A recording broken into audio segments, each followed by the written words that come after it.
folks, we are on Unit 4, Day 8. So now that we are able to identify what the derivative is of a function, and remember that that's just finding that new function that will describe what the instantaneous rate of change is throughout a function. We don't want to have to do that from first principles every time because it gets really kind of onerously long to do that. And some functions we won't even be able to simplify that limit in a reasonable way. So what we're going to do is take a look at what some rules are that we can kind of use to generalize and get some really good shortcuts to finding the derivative without having to take the limit as that h approaches 0. So the first rule here is the constant rule. And the constant rule, this notation just means that the derivative of that value of a constant is 0. So a constant function, remember, would just be a horizontal line. So this is like if a function was y equals some value c. So here we've got the function y equals c, and we know that that function is just a horizontal line. So what's the slope of the tangent at any point here? The slope all along that function, the instantaneous rate of change of that function, is 0 for the whole function. It's just a horizontal line. So if you take the derivative of that, you would just get 0. And I think intuitively that one probably makes sense. So that's a pretty simple thing. If you ever have, if you want to find the derivative of just a constant value, some c, the derivative of that is just 0. So an example here, find the derivative of 7. The derivative of 7 is just 0. Sometimes they try and trick you and throw in like a pi. Remember, pi is not a variable, doesn't look like a number, but it doesn't change its value. It's always 3.14. So here, f prime at x, the derivative of 2 pi is a constant, so the derivative there is 0. So whatever your constant value is, whenever you're finding the derivative of that, it would just be 0. In this one, when I'm teaching this in class, usually I like to have, I kind of assign students into groups and say, let's go from first principles and try and find something that shows us a pattern for the derivative in polynomial functions. So if I gave, and I'm just going to kind of write some examples up here, I would say f at x equals x squared. And we did this in the previous lesson. This was one of the examples that we did the derivative from first principles. We saw that the derivative there was 2x. And then I would say, well, okay, what if we had a function g at x and that was x cubed? And we can do that derivative from first principles too. We can do much higher exponents, but it just gets really messy when you end up foiling out all of those x plus h's.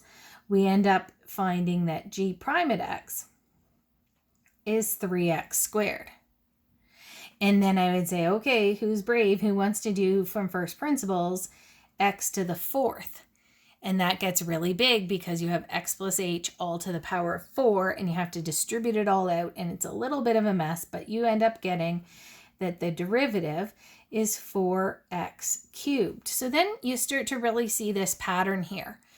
So the degree of the derivative is always 1 less than the degree of the function, and the coefficient of the derivative is actually the degree of the original function.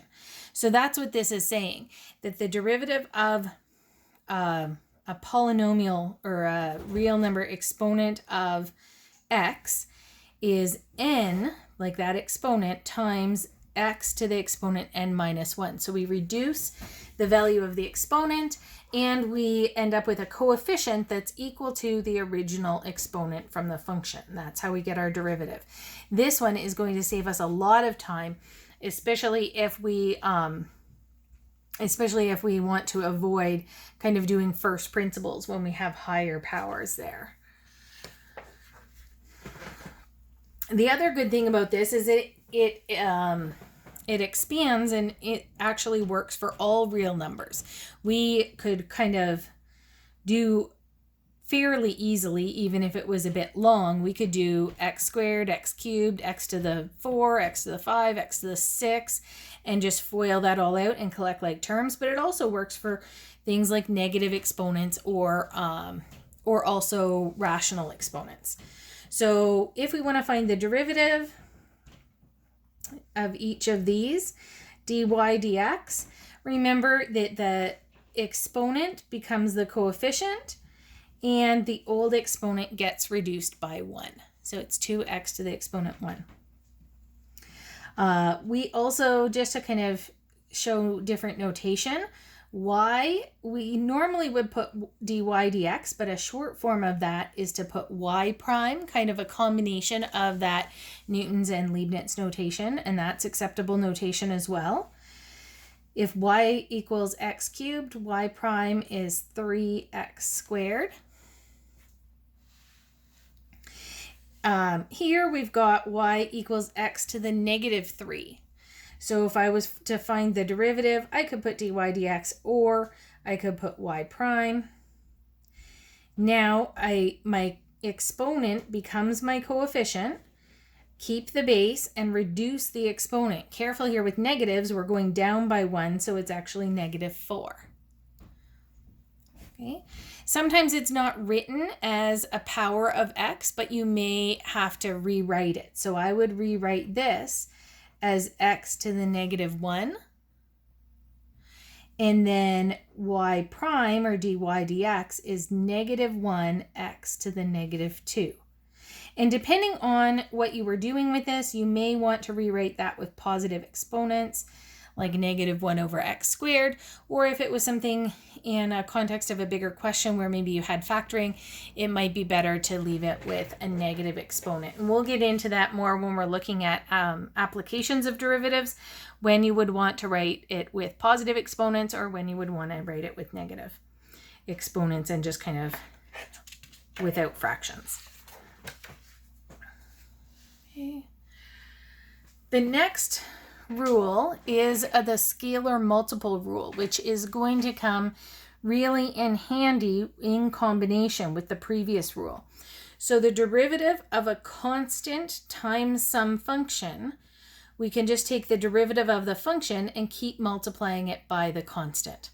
Okay, so if you have, say, 5x squared, you can take the derivative of the x squared, which you know, and just multiply that answer by 5.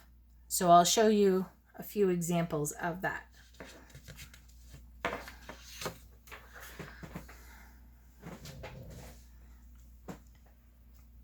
So here we have f at x equals negative 3 over 2x. So my derivative here, f prime at x, I'm going to keep the negative 3 over 2 out front. And then I'm going to take this like x to the exponent 1 and say, what's the derivative of x to the exponent 1? Because that's my power rule. So remember, the exponent becomes the coefficient, keep the base, and reduce the exponent by 1.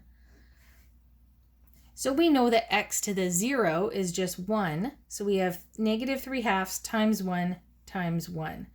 So it's just negative 3 over 2. And you guys will get much more familiar with this as you get a bit more practice.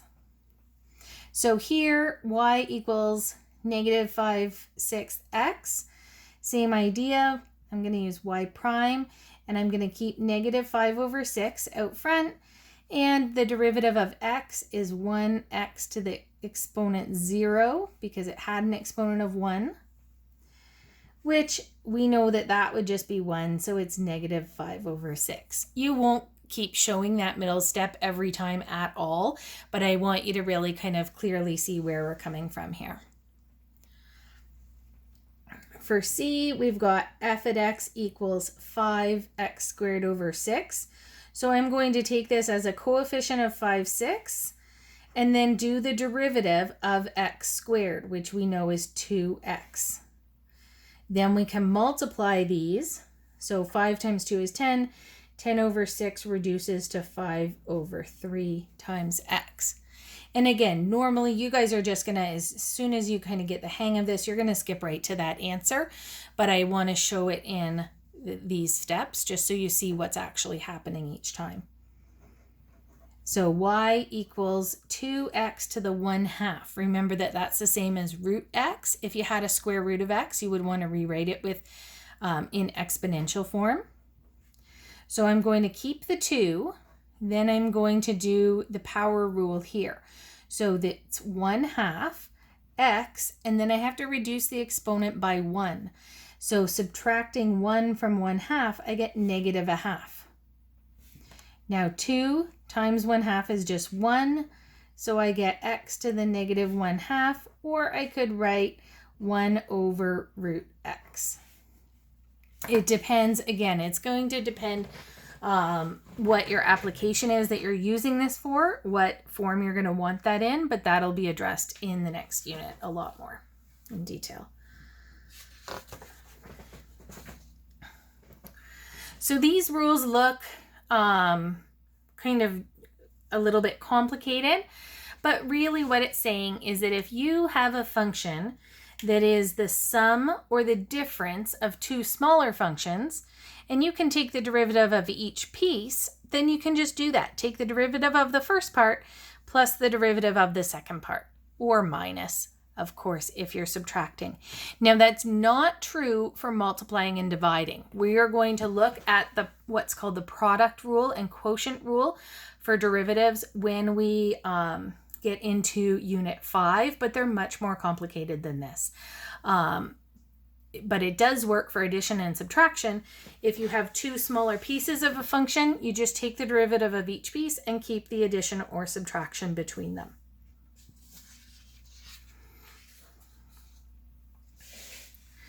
So here we've got a few examples.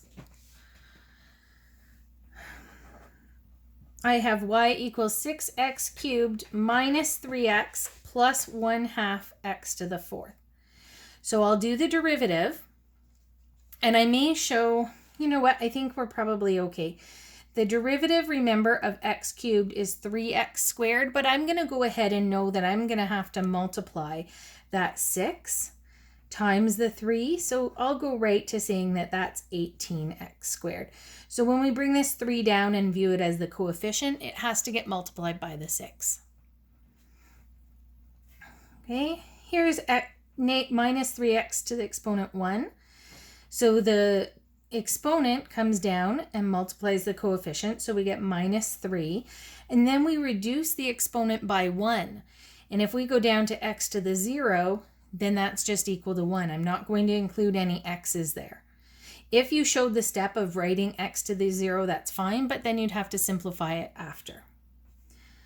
Okay, plus, now again, exponent comes down and it becomes the coefficient, so 1/2 times 4 is 2, and reduce the exponent by 1, we get x cubed.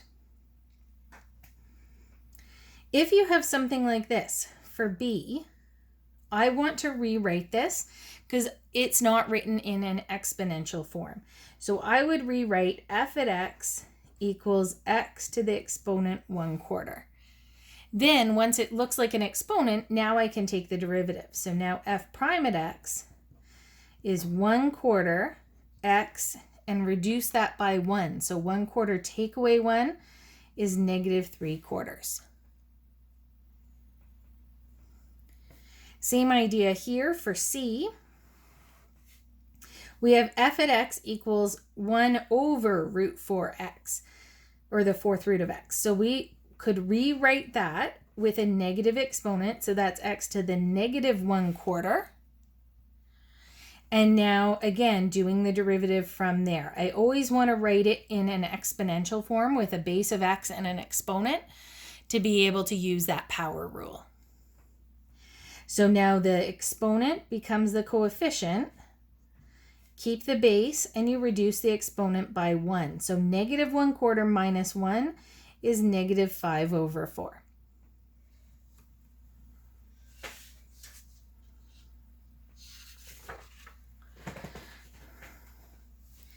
Again, here we've got something that's not written in an exponential form, so I need to rewrite that.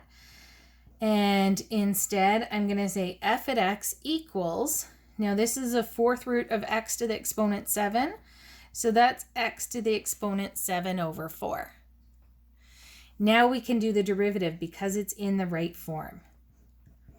The exponent becomes the coefficient, keep the base, and reduce the exponent by 1. So that would be minus 4 over 4. We'd be left with 3/4. For e, the first part's not bad, but here we've got 7 over x to the 4. I need to write that as just an exponential form. So I'll rewrite this as f at x equals 3 over 4 x to the exponent 5 plus 7 x to the exponent negative 4. We want to write it just with exponents so that we can simplify and do the derivative and really identify what that exponent is. So f prime, or the derivative here, bringing this 5 down as a coefficient and multiplying it by 3/4, I get 15 over 4. Keep the base and reduce the exponent by 1. The next term, so I just kind of keep that plus and do this derivative separate. I've got negative 4 when I bring that down and multiply the coefficients. Whoops, shouldn't have been so fast with the plus. I'll have minus 28. And then keep the base the same, reduce that exponent by 1. So now it's negative 5. Okay.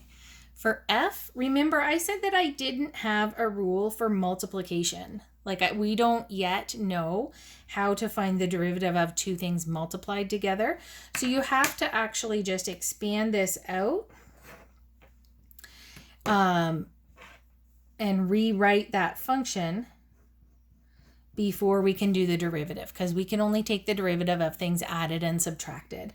So I would multiply this 4. So 4 times 3 is 12, and then I still have an over 2.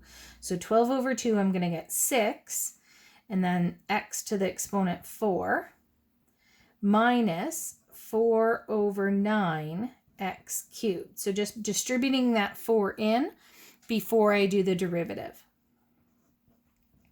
So now f prime at x, we've got 24 when we bring that power down in front to make it a coefficient, 24x cubed, and bringing the 3 down to multiply, we would have 12 over 9, which would reduce to 4 over 3x squared, reducing that exponent by 1. So a lot of these just take some practice to get really used to the procedure here.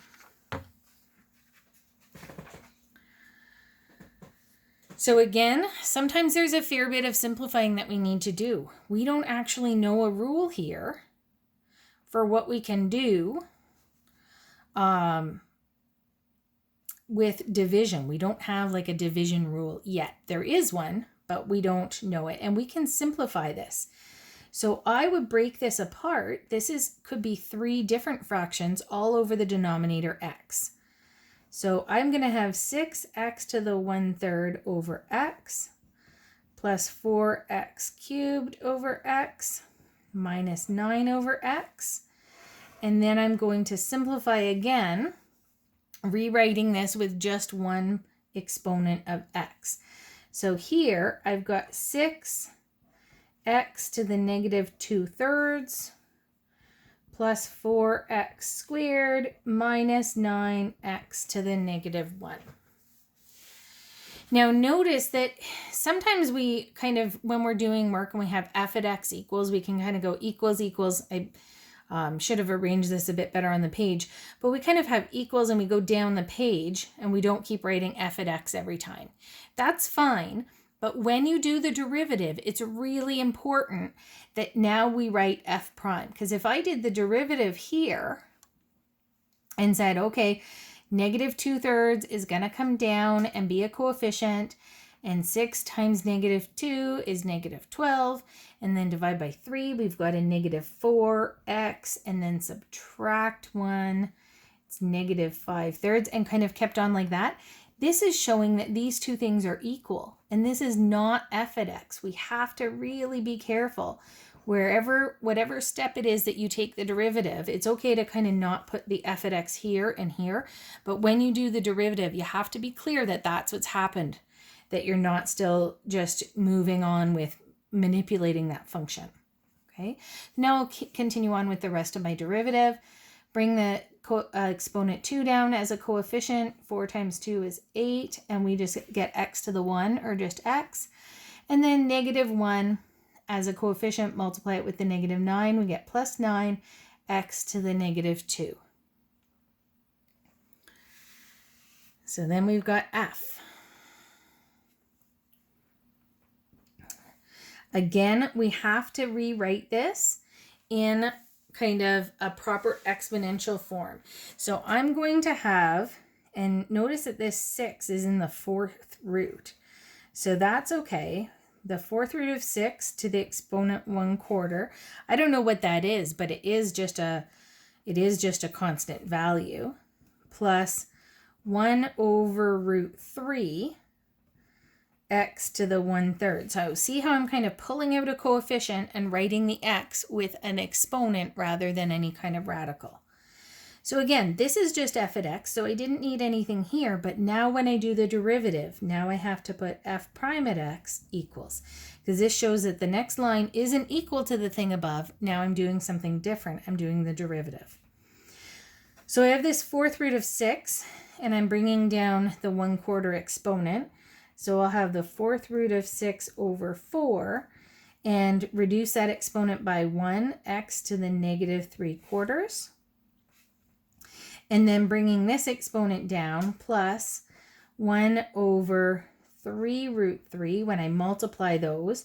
And then I have x to the negative 2/3. Okay.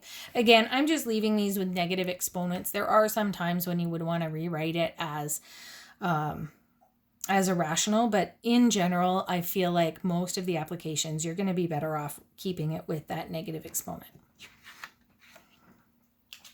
Okay.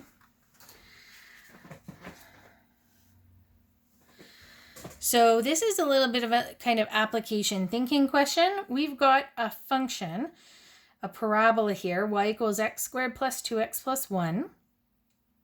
We want to find the equation of the line that's tangent to this parabola and parallel to to 4x minus y plus 3 equals 0. Okay, so we want to find a tangent line that's parallel to that blue line, but tangent to the graph of the parabola. So I'll maybe draw that in, and we can kind of estimate here. So where will we have a tangent line that was parallel to that blue line? I'm just going to slide it over until it looks kind of like there, right? That we know that there would be some kind of tangent line there. And we want to know, where does that happen? Okay. So whenever I'm talking about an equation of a tangent, I for sure am going to want the derivative. So I'm going to find dy dx. And for this function, it's a lot nicer than the messy radical ones we had in the last few examples. It's going to be, the derivative is 2x plus 2. So there, the 2 comes down, derivative of x squared is 2x. Derivative of 2x is just 2, because it would have x to the 0. And the derivative of a constant is 0. So the 1 kind of disappears when we do that derivative. Now, if it's parallel to this line, we want to find what the slope of that line is, right? 4x minus y plus 3 equals 0. So this equation of this line is negative y equals negative 4x minus 3, or y equals 4x minus 3. So my slope of the line, that blue line, is 4. So now we want to figure out where on the parabola is the derivative equal to 4. So where is dy dx equal to 4? We'll just put that in and find the x value. So 4 equals 2x plus 2. So 2 equals 2x, or x equals 1, which looks pretty good from our graph over here. So that looks Pretty nice there. Now where x equals 1, y would equal 1 squared plus 2 times 1 plus 1. So y is 4. So we have a point, 1, 4, and a slope of 4. So we want to find the equation of this tangent line. So we would say y equals mx plus b. 4 equals 4 times 1 plus b. So the y-intercept is 0. So the tangent line that's parallel to this given line here is y equals 4x. And that looks good from what we drew on our diagram. Okay, so you could have to do some applications or thinking questions involving using that derivative in all of these derivative rules to figure out things about the tangent to any kind of function that we can now take the derivative of.